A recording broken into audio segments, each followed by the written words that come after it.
Hello and welcome to the Event Bestie podcast, the show that unlocks the magic of event planning by taking you behind and before the scenes. I'm Tanya Hales. In today's episode, I'm talking with Gabriella Robuccio, the founder of ProEventTips, an event management consulting company, using her background of global sports broadcasts, ESPN, you may have heard of them, transformative fundraising events, and relationship management to now train her fellow event professionals. If you've listened to previous episodes, you know relationships make this industry go round, and I'm excited to learn more from the Pros Pro. Let's get into it. Hi, Gabriella. How are you? I'm doing well. How are you this morning? I'm excited to be here and have this conversation with you. Okay, so Act 1 is all about the past and getting to know you. So tell us, how did you get here? What is your journey into the event industry? It's a weird one, so I'm glad you're giving me a chance to explain it. Love it. When I graduated college, my dream job was ESPN, which is a sports broadcasting channel here in the States. It was my dream job from when I was a tiny little girl. So I got a job in like their tech room recording over on tapes, which me sitting in a room of tape decks by myself until 4 a.m. clearly wasn't for my personality, whatever, but I was foot in the door. So then one of my friends that I worked with was like, "Hey, you know how you like plan all of our vacations, all of our parties, everything?" He's like, "There's a job here that does that." And I was like, "Tell me more." So I got introduced to production management, which is not traditional B2B wedding planning events. It's very different, but it is still managing events. So I was fortunate enough to get hired, switched over to that department, and right out the gate, I was working on a World Cup. And when I say working on a World Cup, I was 6 weeks, 8 weeks in Brazil managing the schedule for 100, literally 100 freelancers, 15 different on-air talent, and about 8 different departments within, within the ESPN company. And so I kind of, baptism by fire, if you will. But I loved every single second of it. I mean, being the go-to person on site in Brazil for people for 6 weeks that are like, "What's my schedule? Where's this? Where's the set? How am I getting to Sao Paulo?" I was like in my element. So I was like, okay, events is where I need to be. TV production got hard because I was living out of a suitcase and I was traveling 8 months out of the year. I realized I was 30 years old and I was like, well, I don't have a relationship. I don't even have a pet. I was like, I kind of want something. So I decided to go freelance for ESPN and I was just doing one-off events for them rather than being staff. After about 10 years. So I was super fortunate. I mean, I worked a World Cup in Brazil. I did a Euros in Paris. I did a Special Olympics in Austria and Abu Dhabi. It was like international events, different because it was TV production, but still planning logistics, working with hotels, all that. Anyways, so then COVID happened and I was working freelance for them and there was no sporting events. There was no events whatsoever. So my husband was like, I was in Boston because that's where I was living to work for ESPN. And he was like, I got this job in Utah. And I was like, I'm not doing anything. Let's go. Might as well. So we moved out here to, the mountains, which are gorgeous. And I was just kind of like, okay, now what? No events are happening. Do I want to go back to doing sporting events? Am I going to start being a wedding planner? I had no idea. And then his job relies on a foundation, like money from a healthcare foundation. And he was like, they're looking for an event manager. It's nonprofit. It's very different than ESPN. And I was like, yes, please throw my name in. So he gave them my name and I was very fortunate that they gave me the opportunity. So I was managing an events team for a healthcare foundation that spanned 5 states, which I could plan an event in my sleep. If you're born with it, you're born with it, whatever. Yep. But fundraising is so different. So I had to completely learn a whole different side of the business. I had to learn a whole different style of events. Live TV is very different than a holiday gala, but it was a blast. And I was like, all right, I'm in the right place. Like, this is what I love doing events. I love being involved in events and I love teaching people how to do events. So that kind of transitioned to where I am now. I left the corporate event and I'm kind of going solo, but it's solo in the events industry because once you're, I mean, it's hard. Events are hard, but it's addicting. Once you're in the industry, it's hard to get out of it. You miss the rush. That is definitely going to be the sound clip Yeah. that I used for this episode. Thank you so very much for that little nugget. Um, yeah, I have so many questions for you. Sorry. No, it's okay. I'm very excited because you're now my people, first of Mhm, all. So we go together forever. mhm. Because you talk about the addictive nature of it and it just being in your DNA. And I really feel like there is a gene there for what having the conversations. I've had 5 different podcast interviews in the last like week, and they all have said at some point in time, like it's in me, it's in my DNA, like it really is. And for you, yes, you wanted to work at ESPN. Like when you wanted to work at ESPN, what exactly did you want to do for ESPN? Well, this is embarrassing. I wanted to be on air. I wanted to Okay. be Yeah. calling Okay. NFL games. I was that little girl standing, in Halloween dressed up like a reporter.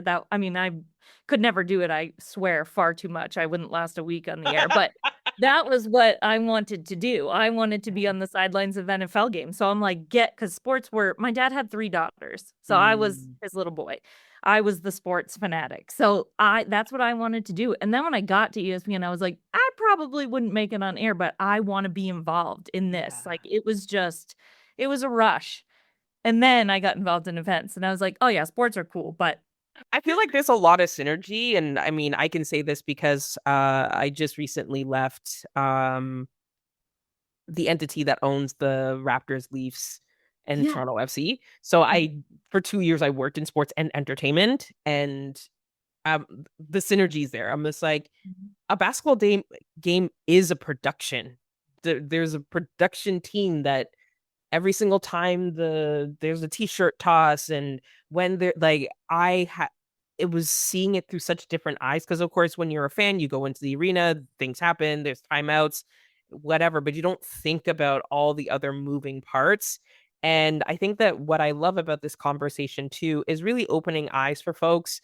There's so much to event planning than just corporate event planning or wedding planning, and there's nothing wrong with those. They're just other aspects of the event world, and production is, ooh, it's a whole different kettle of fish. And live in another country where I don't know what your cultural language background is, but I don't know if you speak Portuguese, Brazilian Definitely don't. Portuguese. Okay. So I mean, like there's so many different components, and that was your introduction to events. That is wild. It was crazy, Gee. but I But would I never change it. Yeah. oh You're that absolutely right. Doesn't matter if you're planning a wedding, if you're planning a gala, if you're planning a 2-day conference, like the fundamentals of event planning are essentially the same. And that you said it's in your blood, that gene, it takes a certain kind of person to do, like we all have by the minute schedules. We all have Excels up we all have these contracts. We all have these same skills. It's just how you implement them. And the mhm. events world is just so massive. There are so many different ways to get involved, but we all share the same struggles and have the same fundamental crazy in our brain that makes us love it. Um, Last thing before I move on to Act Two, will you mention in terms of, there was a point where, okay, I'm on the road, I'm living out of a suitcase, I can't even have a cat. So the difference between being an in-house at ESPN versus freelancing for them, was that a difficult transition to make? Was it easy to kind of pitch it to them? Just in thinking in terms of people who might be in that space right now, they're currently in-house somewhere, but they don't want to be. That's a great question. It was hard for me mentally because I was at my dream job. How the heck can Mm, I think about leaving my dream job? But I had done so many cool things. I worked on a season of College Game Day, worked in NFL Draft, which was on my bucket list, and then I was like, okay, I think it's time for me to get involved in a different way. I was very fortunate that I was in really, really good standing Yes. when I decided to make this transition. So I knew that I personally hired a lot of production coordinators, local runners, local ops assists. So I knew the positions were there. Yeah. So I was very fortunate that I could go to my bosses and I was like, love what I'm doing, love you guys. I would like to leave Connecticut, move to Boston to be closer to, my husband who works in Boston, my sister, everything. What does it look like to go freelance? And they were super honest with me. They're like, we'll hire you. Obviously, we'll fly you to these events. We know what production coordinators you work well with, but it's not guaranteed. So they were like, if there's a different production coordinator in Vegas that they want to work the Tyson Fury fight, they're going to hire that person, even though we love you, So they were very honest that it was a risk. It was not going to be consistent. It could go up and down. I could get 6 events in a year. I could get 1. I made the decision that I had enough saved up that I was like, okay, I'm going to give this a shot. So I decided to take the leap. And I don't know if it was a good or bad decision because 3 months after I did it, COVID hit. I mean, technically, you were just preparing for not working. So Yeah, there you go. But if you're in that position, what I would recommend is talking to the people that you work with if you're in good standing, if you know that those freelance positions exist. If it makes sense for your life, your mental health, your burnout, do it. Because that's what this business is as much as you want to please people, work on these massive events, travel for MLS games. I was in Toronto so many times for FC games. Like, as much as you want to do that, if it's not good for you personally, weigh the options. If you think you can get away with maybe only having 6 events in a year, depending on what your rate is, Yeah. take your shot. It's a hard decision, though. No, I can only imagine, especially since you're like, these 4 letters is what I wanted to do when I was 7. So I totally understand, but I really appreciate the transparency there, and I think the honesty, and it is about knowing yourself too. Like, don't do that if you've been there for a year and you haven't proven yourself. 10 years is a lot of skin in the game, traveling for events and things like I events are always live, but then there's the added element of television and an event that just creates a whole other level of woes. And then you're dealing with an entity like FIFA, right? Like I feel like people just don't understand, and we could probably spend a 9,000 years on this alone, but just in terms of like ESPN can't just do whatever it wants to do. Like, you gotta, and FIFA does not play about branding and commercials and its partners and all these things. Like, so there's a lot that goes into it. And, so I really, for anyone who's just like, well, I don't want to work for anyone. I want to work for myself. I'm just like, have you put in enough where someone will go to bat for you when you say, I want to do this? And if you don't know the answer to that before you go to them, then maybe you need to stick around and, hope that there's no pandemic. Yeah. Goes to this transition perfectly. You have to have the relationship base there in order to make that transition. Look at this segue to Act 2, the present.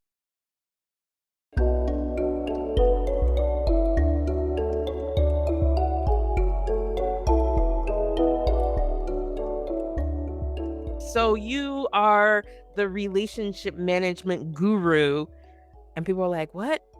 And I just made that up, so there's that also. No, but I'm gonna take that if you don't mind, because I love that. It sounds so much better than expert. Love it. Yes, 1000%. So tell the people, what is relationship management? Okay. I love that you're asking. This is the first time I've ever been asked to define what it is, because it seems pretty self-explanatory. Relationship management, it's managing relationships. But in the event industry, it is so much more complex than just managing relationships. So when I started my career and got thrown into this, hey, you're planning this massive event, I realized that no matter how much of a people person I was, because I could talk for you to you for 3 hours having met you, an hour ago. That's just the way my personality is. It doesn't matter how good you are at that. The complex relationships that come with events are completely different than just normal professional relationships. There are so many different moving pieces. There are so many different aspects of it. So when we say relationship management, we're talking about, okay, how well does your internal team work together? Like, are the people that you're working with being used to their strengths? Are they comfortable and not being pushed beyond their limits?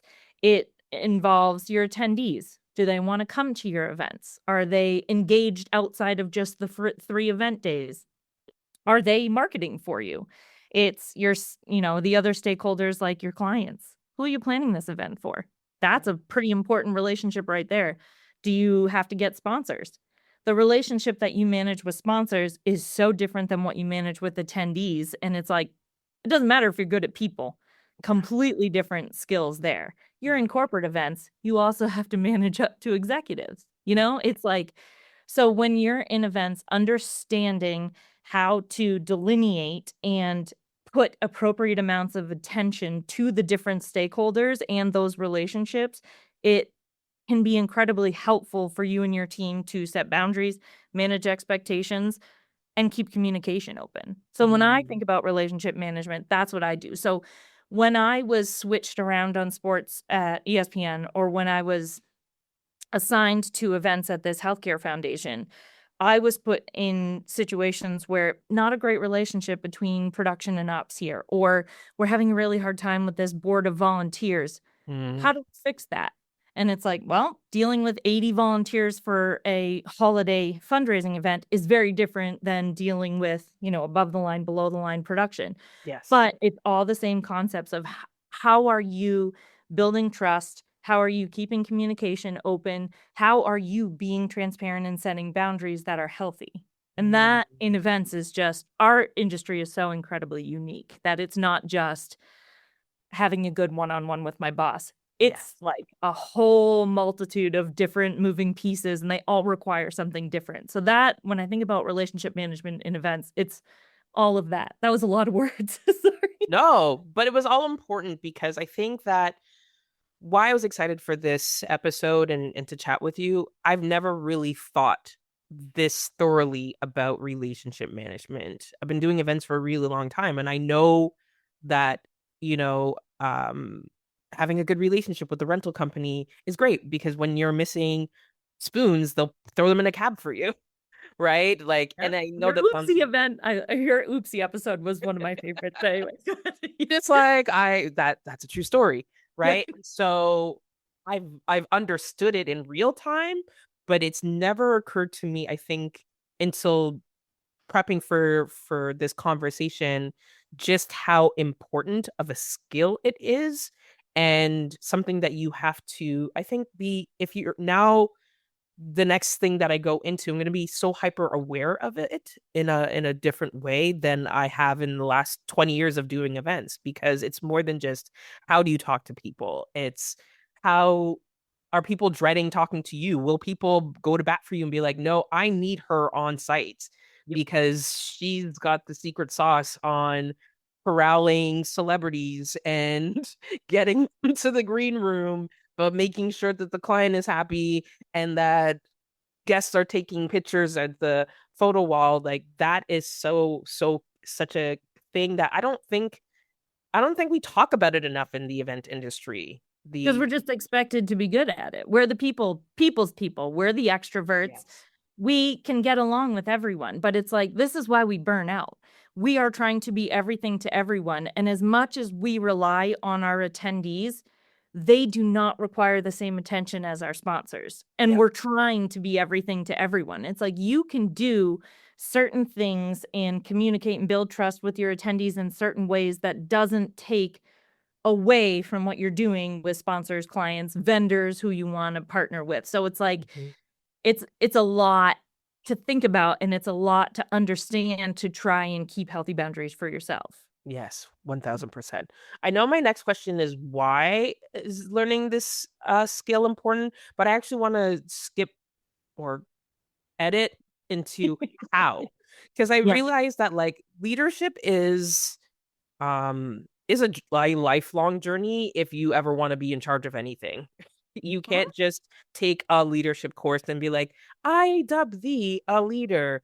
Right. There's different leadership styles. You have to always be amending it depending on the situation that you're in. When you're in Dubai, it is very different than when you're in Brazil, right? Gotta Amen. be. Very different than when you're in Kansas City for an MLS game. Yeah, completely Correct. different. So how does one go about learning this skill of relationship management? And I love this. It's not the answer that you think. It starts with being self-aware. So Mm-hmm.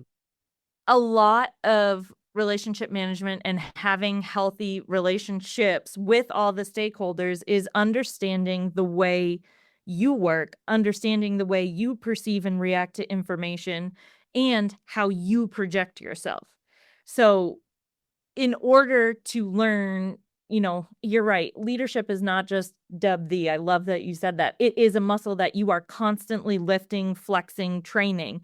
Mm-hmm. And it starts with understanding yourself. So it starts with working on emotional intelligence.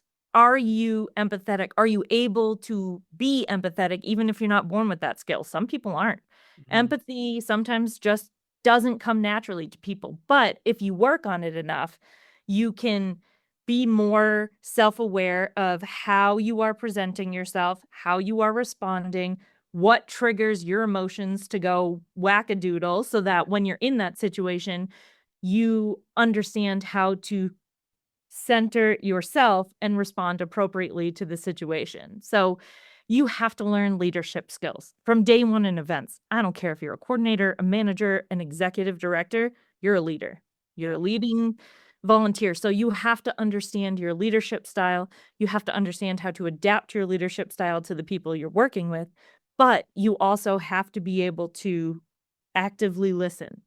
You have to be able to negotiate and compromise. Like conflict resolution in our business is some people never deal with like confrontations in high stakes Yes. environment. We do in day one. Like our first event, there's going to be something that happens on site. So if you can work on there are so many different, tips and tricks to conflict resolution depending on your personality type, Yeah. your leadership type. So if you can understand that and start to apply, like, okay, I understand in these situations I get super heated. So I prefer to have a conversation in a private space without other people in the room, or I prefer to sit and listen and take everything in, and then I need to walk away for 5 minutes, and then we reengage and have, a healthy conversation. If you understand that about yourself, you're able to communicate that with the people that you're working with. That sets expectations, that builds the trust. There's the open communication. So it's Yeah. like, it's not just learning how to be a leader. It's not learning how to be adaptable because something is going to go wrong. Like those are all super important, but you can't do any of that until you understand how you react and respond and present yourself. If that Yeah. makes sense. No, 1000% makes sense. And I think that, I mean, I've not gone to school formally. I started and then I got pregnant and I was like, well, that's canceled. Um, but I'm very curious as to if this is being taught as a skill to the future of event planners who are currently taking event management in schools, because I'm sure they're like, class one is, what's a BEO and, like, what is a production schedule and logistics and how do you apply for a permit? Like, I'm sure they are focused on the hard skills, so to speak. And I hate that so much because I I do don't too. think there's hard skills and soft skills. I think that there are skills that you just need to be successful. And this is one that I don't think is being talked about. And like what do you think, or how do you see that? So this is kind of why I uprooted my whole career is because yeah, I took all the classes. I took certification, so I knew how to write a contract. I knew how to do an event timeline. I had my event planner on site, mobile office checklist ready to go before I went to Brazil. But no one ever taught me how to deal with different personalities or how to manage hard conversations. It wasn't until I got into middle management at a corporation. So at this healthcare foundation, I was part of a big healthcare system. Because I was a manager and had direct reports, like my air quotes, I was offered leadership training, Mm. executive training, emotional intelligence training. And I'm sitting in these classes and I'm like, holy shit, this would have been helpful in Brazil. I mean, it probably isn't for most entry level, but I'm sitting there and I'm taking a conflict resolution class and I'm like, my team needs this. So I had 4 or 5 people, depending on when, underneath me, and we had some really hard situations with some fundraising events and some volunteers who are incredible, but just completely not on the same page. So I started taking what I was learning in these classes, these leadership classes, these conflict resolution classes, and I started adapting them specifically to events and teaching them to my team and watching how they responded to like leadership conversations and conflict resolution and then how they applied that to their conversations with our stakeholders. It was like neon flashing sign in my face. Like, we need this as event planners. Like Right. leadership is very broad, but if you can narrow it down specifically to events, conflict resolution, it can completely change the way you approach this industry and how you expand your career. So it's not taught. I mean, if you're fortunate enough to get middle management at a position that has a million leadership courses that you can sign up for, or you have the money to just go on Udemy or, and Yeah. take a bunch of classes, but it's not integrated into event-specific training. No, it's not. I will say that, like, mental health and wellness is finally starting to be a conversation that's talked about. Yeah. I don't know that it's ever taken this angle specifically, but this is what it is. In order to avoid burnout, stay healthy, this is something that you need. This is a skill you just need to work on, whether you've been in events for a day or 15 years. If you've never been trained on conflict resolution, it's a gap. And Yeah. it can help you. I literally saw the shift, and I saw, like, the relationships completely change just because it was being presented, in a healthy way with Mm. specific strategies for conflict and Yeah. conversations and stuff. So I haven't seen it. I'm sure someone out there is doing it, but it's definitely not integrated into the normal traditional learning, as Yeah. you said. I'm just gonna start submitting you to speak at every event industry conference. I would love to. I mean, clearly I love talking, but no, I just feel like it's so important. And that's Mhm. why when I'm skipping ahead, but when I saw that, I was like, people need this. Yeah. I have this. I've learned from my mistakes on site in Brazil and Abu Dhabi in Austria. I have learned this. I know what people can do to make to make this job easier for them. I want to scream it from every rooftop that I can. I'm in a fortunate position that I could do that. Let me put this into the world. Mm. I don't know if it's not going to start a movement, obviously. It's, relationship management. It's not the sexiest topic, but I do feel like it can help people for sure. I think this is a sexy conversation. I don't know, whatever. I mean, this is the topic itself. We're going to give you credit for that for sure.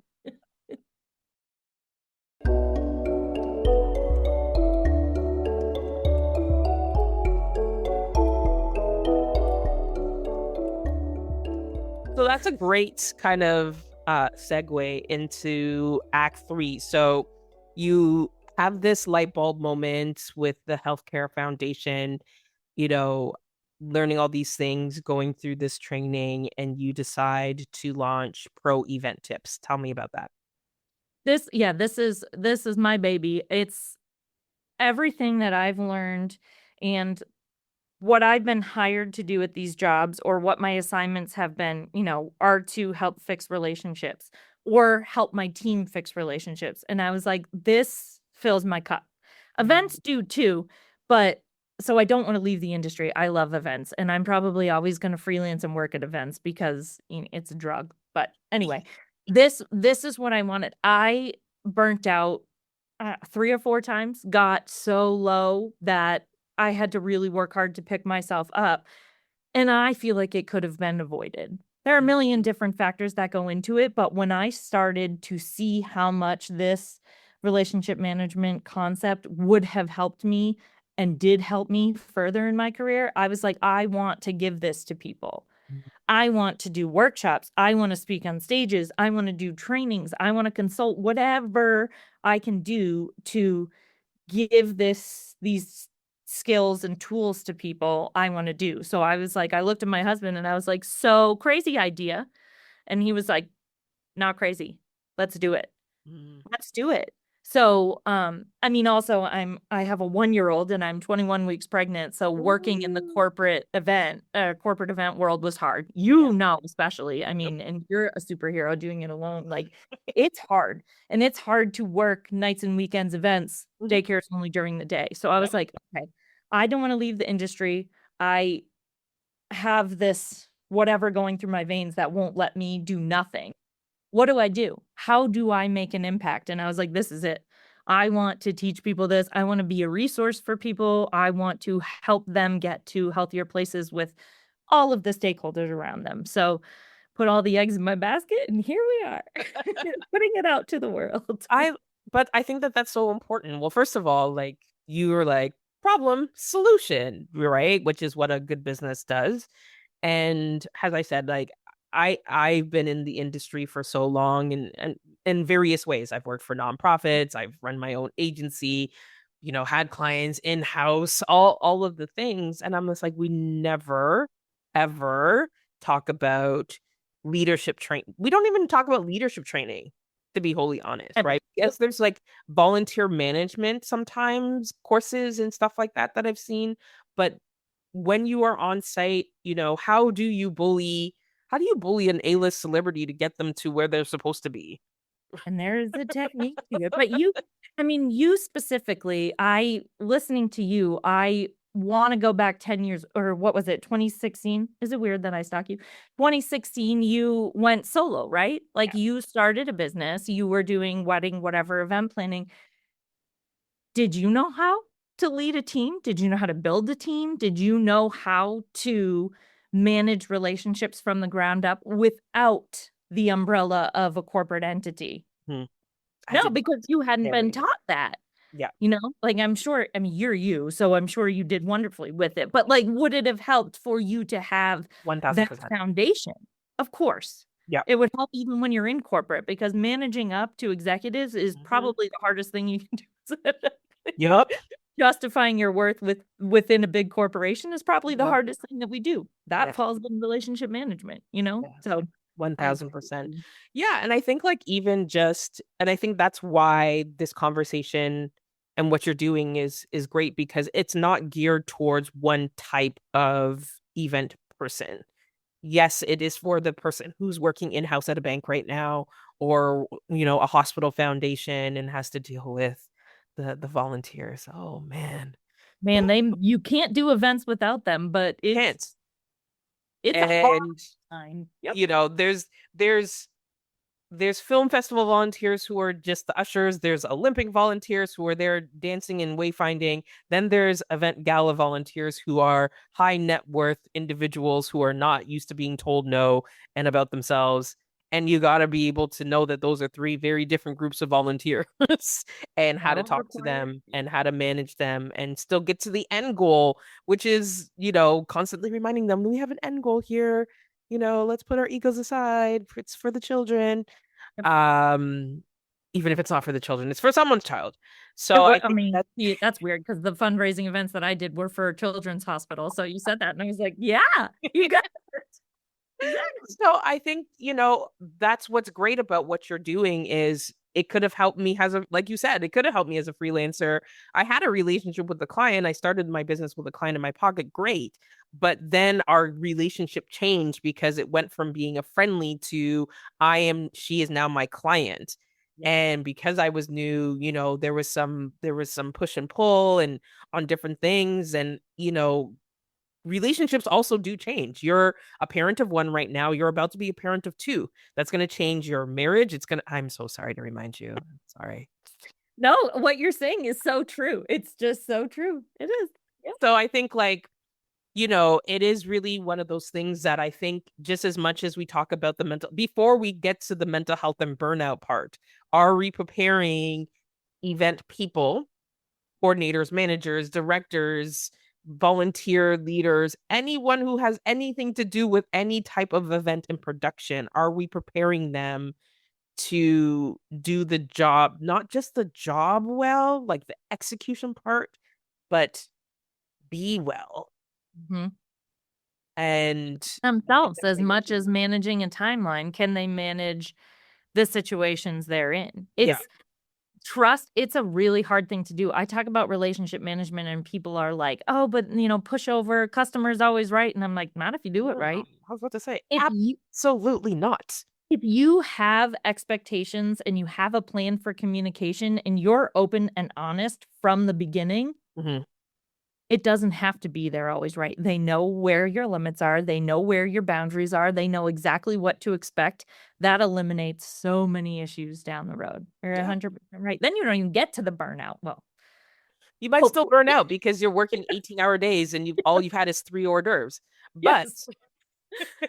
you're not burning out because you can't manage Right. the emotional side of it. And I think that that's the hidden part that I don't see at the ILEA and the all these other kind of big entity conferences and stuff. They don't have these conversations, and we definitely need to start. So I'm very glad that that's the pivot that you've made, because I think it'll have a really long-standing impact.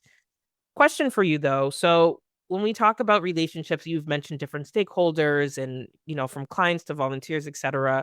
I feel like, and I'm not even really in events as much, but I'm events adjacent, as I like to call it. Brands are getting way more demanding in terms of, before they used to just like, we want to make sure our logo is there, and they were fine with that. Now it's,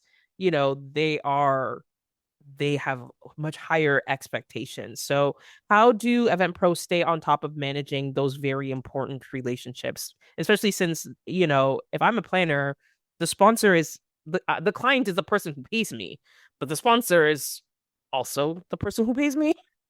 Yeah. Yeah, literally. But in a very different capacity. But Yes. one, you can't live without. And as you were saying that, I was thinking, it's like, okay, so volunteers work for me, I work for clients. How do you juggle the demands of both of them? Because you can't be successful without them. So let's flash to Tanya's pet peeves. Number one, have a plan. Having an event plan and knowing how to communicate, not just your expectations, but asking questions and getting their expectations, whether they're a client, whether they're a brand, whether they're, I mean, it's the same thing as the sepia lady on with the pictures of her wedding plate. Like, Yes. literally, if you can go into a relationship with, where on your stakeholder map what type of relationship they're going to require, ask the right questions, give all of the information. I'm going to boil it down to this. Any person that you're working with wants to be seen, heard, and valued. It doesn't matter if you're working for them. It doesn't matter if they're working for you. Yeah. That is the number one thing. So if you can show value by being completely open and honest, giving your plan, giving your expectations, if you can make them feel heard by asking and actually listening to what they have to say. That's hard for event planners. We're going at 100 miles an hour, but actually listening and then having them, feel seen by being able to make compromises. You're automatically starting with the foundation where there is trust. And I'm not saying it's going to be easy. I'm not saying that they're not going to change their mind 700 times. I'm not saying your speaker's not going to have friggin' changes to their slides the morning of. Like, that is going to happen. And that's another whole skill, is being adaptable and being able to change. But if you are open and honest about your expectations from the very beginning, it's easier to say that's crossing a line, or no, we can't make those changes, or it's from the very beginning, they know this is my deadline. Yeah. Some people will ignore that, but you're in a much better position to hold your line. You also can answer their questions preemptively. If you're gathering the right information from your brands at the beginning, you know exactly what they're expecting from you. Yep. So they're not going to call you and say, what's the status on this? What's the status on this? You have a weekly meeting where you know they're going to ask you. They don't give a shit about anything that you're telling attendees. Like, Right. they want to know how many tickets are sold, how many high-end donors do we have coming to the event. Like, if you know Yes. what matters to them, you can preemptively get ahead of those things, and that Yep. automatically builds trust. Yep. And if they trust you, it doesn't matter how demanding they are. It's a back and forth. That's healthy. They're still going to over ask because that's what they do. That's Yes. just part of the business. But if you're in Yes. a position where either you've set yourself up that you can pivot and make those changes, or you're in a position where you can be like, we can't do that, and this is why, Yes. and you have that open rapport, you're automatically setting yourself up for success. More success than you would. And it's not, I'm making it sound like it's all rainbows and butterflies. It's not. There is going to be conflict, and there's going to be changes that completely throw you through a loop. That goes back to how you handle situations like that, how Yeah. you can present yourself and communicate it. And that's what it is, because the demanding, you're not joking. We Yeah. came back from COVID, and it's like a completely different world. It's a whole new world out there. And yeah, I'm kudos to anyone who has to deal with it. And I've seen it up close and personal, and I'm like, yo, these brands are wild.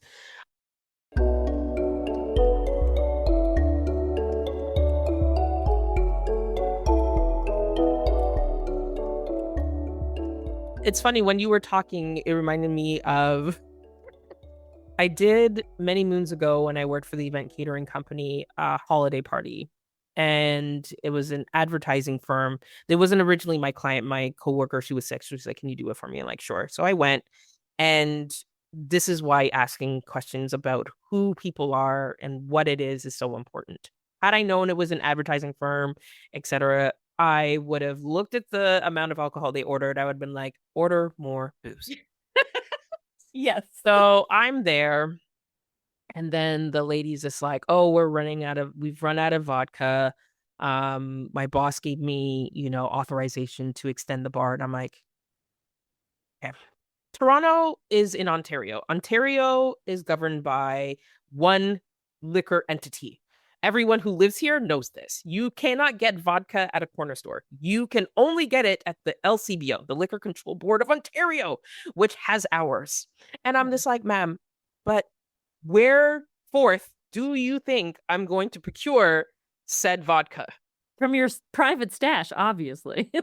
I know. And I cannot say the rest of the story on the podcast for fear of incriminating myself, but I'm going to tell you after when we are done recording, because there's a rest to the story. But moral of the story, because as you were talking about, you're just like, if they said, hey, listen, they love doing vodka shots, like, your people. And if you know that, please let me just order 5 extra bottles of vodka. Because if I don't open it, then I can return it and you get your money back. And it's a win-win. Instead of asking me at 9 o'clock at night, hey, can you get some more vodka? Because the answer in Ontario is going to be no. And people can't assume that. They assume like, oh, they're executives, so they're going to care about this. I had one meeting with the chief financial officer of this foundation about the gala that he was involved in. And in one conversation, asking a few questions, all he cared about was the food and the bar. Was it going to be normal size wine glasses, or are they going to be the little ones? Is it going to be how many bars are going to be set up? Like, because I asked the right questions, I was like, he doesn't even care how many sponsors we get. He cares if the food's going to be good. Yes. So I approached that event very differently than I would have approached something where, if I hadn't talked to him, I would have been like, okay, all fancy people, focus on the seating chart, focus on this and this. No, he was happy with my work because I paid attention to the food and the size of the mini wine glasses at the bar, why do those mini wine glasses exist though? Like, let's really talk about it. Like, why? No one wants those. No, and it's so funny seeing these like high-end people with these tiny little glasses sipping their Chardonnay. Let's stop. Okay. But I wouldn't have even thought of that if I hadn't asked the right questions at, our first introductory meeting. And it's like, you can't assume on either end. the guest can't assume that you can just pull vodka out of the back of a truck in an alley, and you can't assume that you know what's going to be important to them unless you have that open dialogue. Oh my One, God, been there. the 1000%. Um, one question that came to mind while also you were talking in terms of, the practice of conflict resolution, emotional intelligence, learning leadership skills, styles, communication styles. We know that the event industry, in certain regards, right, depending on where, like the production side is probably very heavily male, but the event planning side, it's still male, but like it is gender equal depending on where, obviously, like Yep. weddings are mostly women. Do you have a fear that people are going to see what you're trying to offer and be like, that's a like that's for women, like that's like trying to genderize your Already gotten offering? it. Already gotten it. Of I've course you have. already gotten even when I was talking about it with people that I used to work with, it people assume it's, oh, this is, I mean, I'm gonna get red in the face when I say this. People assume it's teaching women how to control their emotions. But, Mm, because when you work in corporate, you get that a lot. yes. I'm already getting that. And that is like going to be my biggest hurdle is it's going, it doesn't matter if you are a fancy event tech manager who's been doing this for 10 years. If you don't know how to manage a relationship, you are never going to have a healthy team around you. You're never going to have volunteers. You're never going to have vendors that will go to bat for you. Yes. Quid pro quo, doing favors, that's not how you build relationships, and it doesn't matter who you are. If you don't have these skills, you won't be successful. It Mhm. may look successful on paper because some people just have that luxury given to them, Yes. but it's not true and honest, and it's honestly not healthy for teams. You're never going to have a team avoid burnout, be happy what they're doing, be loyal to you. Are you Yes. see me dancing around this subject? Ah, No, I already get it. I've already heard it, and I'm just gonna keep screaming it into the void until people hear what I say. yeah. Eventually, find a way to make sure that people know this is for everybody, not just women who need to control, Yes. how they react to things. But Yeah. I'm already getting it. Ugh. I figured as such, Yeah. but I just wanted to confirm my suspicions. Okay, but if I'm helping the girls, I'll help the girls. Fine. The problem is though, right? Like, I think about, listen, shout out to the AVs that we can't do things without you. Love Mm, you. Back of house, front of house, tech support, lighting, staging, all of it. The IATSEs, all of you. Love y'all. But so many of them don't know how to talk to people because of they're so, and that's become part of like the brand identity of the AV guys is just like, oh, they're like rough and gruff and they're wearing, black faded jeans and they've got a lot of keys and probably a knife somewhere. Like that's become part of the lore of the AV guys. And I'm just like, I got to be able to talk to you. You got to be able to talk to me and not talk to me crazy because you're so used to being in these like dark dungeons or like these back behind curtains. I'm like, there might be times where you have to go up on stage and fix something in real time. And you gotta be comfortable doing that because I'm gonna need the mic to work. If you can't fix it from the back, you're gonna have to fix it from the front.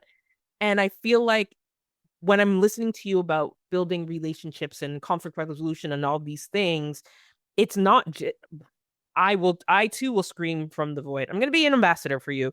I too will scream into the void that this is not just a women thing. Like thinking about all of the components of an event, the venue, the AV, the food and beverage, the decor companies, the people building the activations, the carpenters, everyone needs to know how to talk.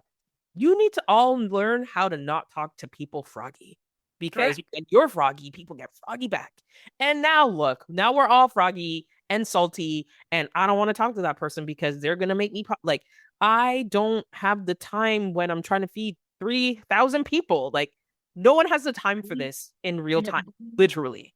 every part of the event when that Has it? happened. And it's like part of knowing how to build and maintain these relationships is knowing how to get to those froggy people, which cannot be all on one person. It has to be two-sided, which is the biggest problem that we but it's like, okay, so how do I put myself out there to this AV guy and say, listen, our MC just said he couldn't come and it's 3 hours before the event.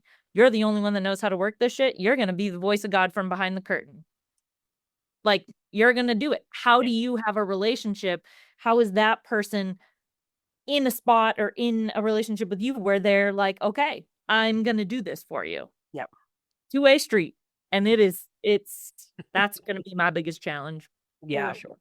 1000%. But I'm excited because I think the future of the industry, and I use industry to cover a very vast, the cinematic universe that is event planning, and production and management, needs it. So I'm excited for the conversations that you're going to force your way into, like the Kool-Aid Man.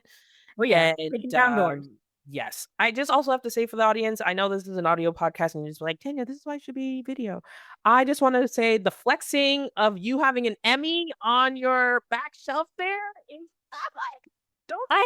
I have to put it there, right? I had it like hidden and my husband was like, no, you own that. This was for a season of College Game Day on ESPN, which was literally the hardest thing I've ever done in my life. So, I mean, I earned her. She's heavy, by the way, but yes, I know.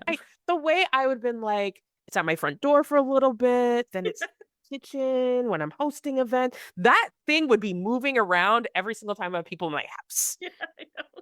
And Absolutely I like for a while because I'm a behind the scenes. I'm an event planner. I'm not in your face, but it's like, it's this, if you yeah. And this is where it can take you. I have had so many phenomenal opportunities. I want to help people get the same ones and feel good doing it. Gabriella, this was amazing as I knew it was going to be, but I learned so much from you. And, definitely when I think about my own leadership journey and the various roles that I hold and the future roles that I will hold, I will definitely think of you.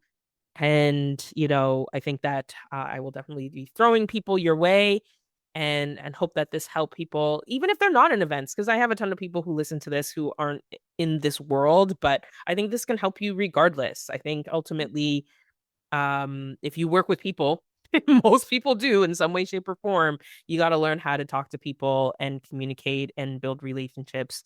And, my hope is that networking becomes this thing where it's less transactional. I'll follow you on LinkedIn. You follow me on LinkedIn. And then I only talk to you when I need something. And I only pick your brain when I want something.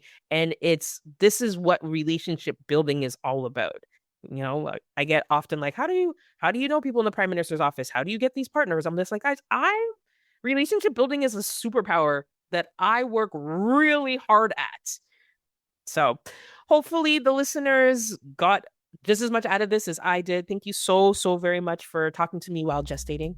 And for the listeners, you liked it, subscribe, share, do all the things. And until next time, we will keep the red carpet ready for you.